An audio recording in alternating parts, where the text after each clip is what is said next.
मैं आपको मुबारकबाद देना चाहता हूँ कि भाई आप जज बन गई हैं। हम जज बन गए बानी। ओके, आप सही में कीप चेकिंग। आप बाकी मैम आप पूरी तरह से जज जैसी ही लग रही हो, जैसा मैंने अभी आपको कहा भी, पूरी तरह से ये जो आपके कॉस्ट्यूम है, ये जो गाड़ी है, लाल बत्ती पीछे है, जज जैसी ही आप बेसिकली असल में जज जैसी ही दिख रही हैं। खैर, मैं पूछना चाहता हूँ ये लोग किसके फिल्म के लिए हैं? सबसे पहले तो मैं बिलीव करती हूँ कि जो कैरेक्टर आप अपनाओ उसको पूरी तरह से शिद्दत से करो।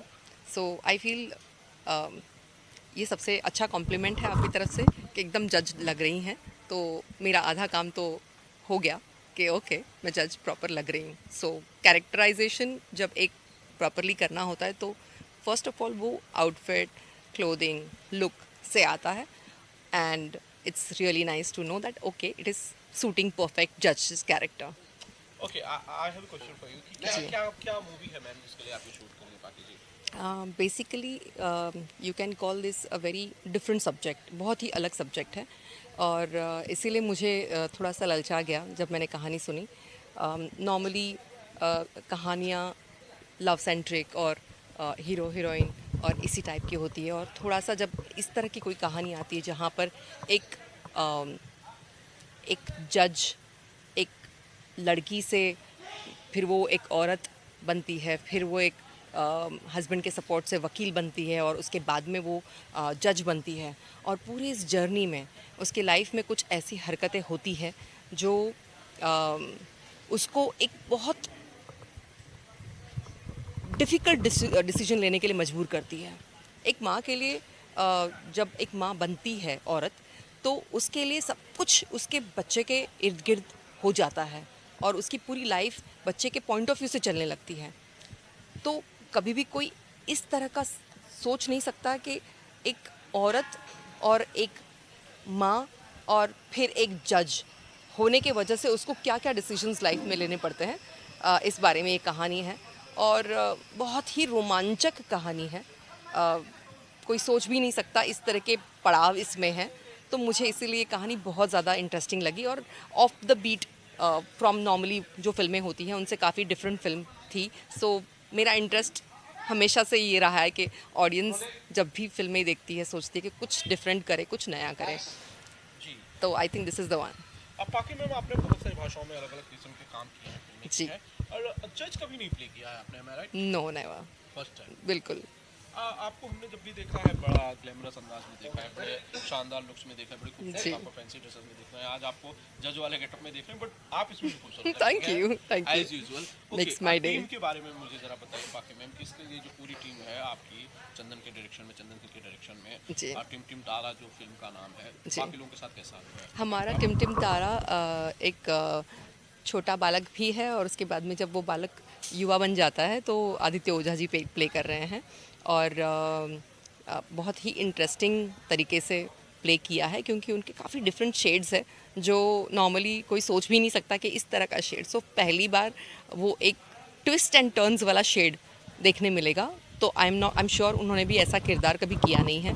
और फिल्म प्रोड्यूस की है सनी जी ने।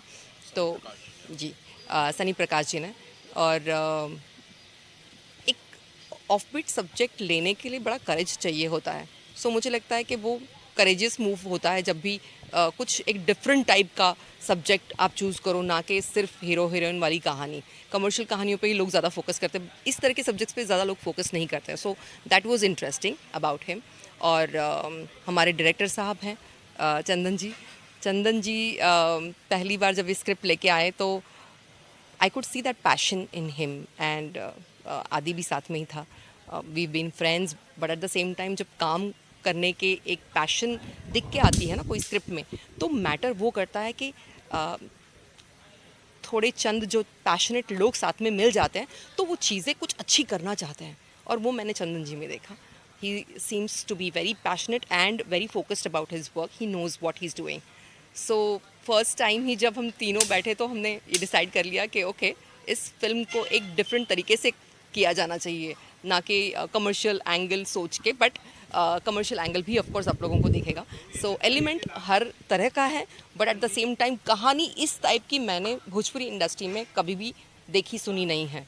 सो मेरे लिए बहुत इंटरेस्टिंग और बहुत चैलेंजिंग रोल है। सो आई एम वेरी एक्साइटेड। अब बाकी मैम बेसिकली हाँ, मैं राइटर जी के बारे में बताना चाहूँगी। सबा जी ने ये सब्जेक्ट लिखा है और बहुत ब्यूटीफुली लिखा है। जो एक आर्टिस्ट को परफॉर्म करने के लिए चाहिए, वो उन चीज़ों को हम ऑन सेट भी वेरिएशंस करते हैं, but at the same time उन्होंने लिखा है, बहुत जल्दी में लिखा है, फिर भी बहुत अच्छा लिखा है। So yes, he is done a good job. अब बाकी मैम इस कहानी का कौन सा वो पार्ट था जिसने आपको बेसिकली इस किरदार के लिए प्रेरित किया, क्योंकि एक मदर प्ले करना है, वो भी एक बड़े बच्चे का आदित्य जैसे बड़े बच्चे का ग्रोन अप मैन का माँ का किरदार निभाना है आपको। मुझे लगता है this is only starting from her and ending with her.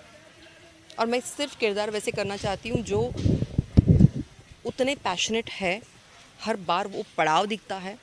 एक लड़की जब शादी करती है तो वो भी है, और वो शादी करने के बाद में उसको एक बच्चे का सुख चाहिए होता है तो वो भी है।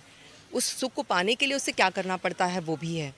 और फिर जब बच्चा पैदा होता है तो बच्चे के पॉइंट ऑफ व्यू से आपका जीवन चलने लगता है, लेकिन एट द सेम टाइम किस तरीके से आपके हस्बैंड के सपोर्ट से आप अपना लॉ का पढ़ाई पूरा कर लेती हो, आप पति का साथ देने के लिए उनके जीवन के जितने चैलेंजेस है वो एक्सेप्ट कर लेते हो, वो आपको साथ दे के लॉयर से जज बना देते हैं, और फाइनली आप उस मुकाम पे भी पहुंचते हो, और फिर आप एक धर्म संकट में आकर खड़े हो जाते हो कि अब डिसीजन लेना है, अब लो, अब बताओ तुम क्या हो, जज हो, माँ हो, क्या हो। सो आई फील औरत के जीवन में ऐसे क्षण बहुत बार आते हैं जहाँ पर वो इस तरह के अचंभे में पड़ जाती है। जब बच्चा पैदा होना होता है तो आपके करियर को साइड रखो, बच्चे के ऊपर फोकस करो, बच्चे की पढ़ाई हो गई तो उसके बाद में बच्चे के लिए क्या कर सकते हो वो सोचो। तो everything is surrounding that. But एक औरत जब वो करियर माइंडेड भी होती है तो उसको किस तरीके से अपना घर और परिवार निभाते हुए एट द सेम टाइम आपके लाइफ में आपका जो धर्म है वो भी निभाना है, तो कैसे डिसीजंस लेने होंगे, इस बारे में एक कहानी है। एंड आई फेल्ट इससे बढ़िया कहानी हो नहीं सकती है for me to do. Like I feel मैं जस्टिफाई कर पाऊंगी इसको। नहीं, आप यकीनन इसे जस्टिफाई कर पाएंगी और Thank इसी विश्वास के साथ मेकर्स ने आपको अप्रोच भी किया होगा। बाकी मैम